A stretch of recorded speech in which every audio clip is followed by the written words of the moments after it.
Conservation scientists really serve three roles in the museum. One of our primary roles is working with the conservators who are undertaking treatments of the artwork, so we help them understand the materials of the art that they're restoring.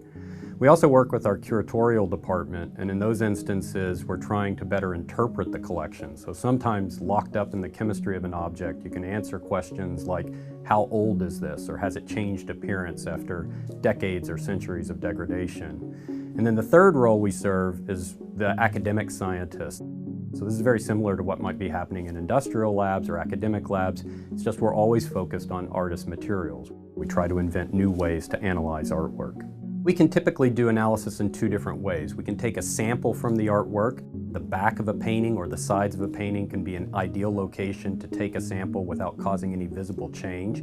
Or we can do non-destructive analysis, where we use techniques without actually causing any sort of damage to the artwork surface.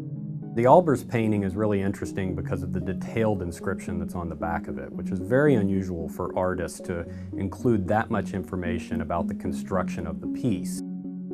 Like a scientist, he was running these experiments where each painting of the variants or the Casa series was another experiment to test how color and composition affect perception. And so like a good scientist, he would make subtle changes in the variables, and then all of that would be recorded. It just happened to be that the back of the masonite panels he was painting on became his lab notebook.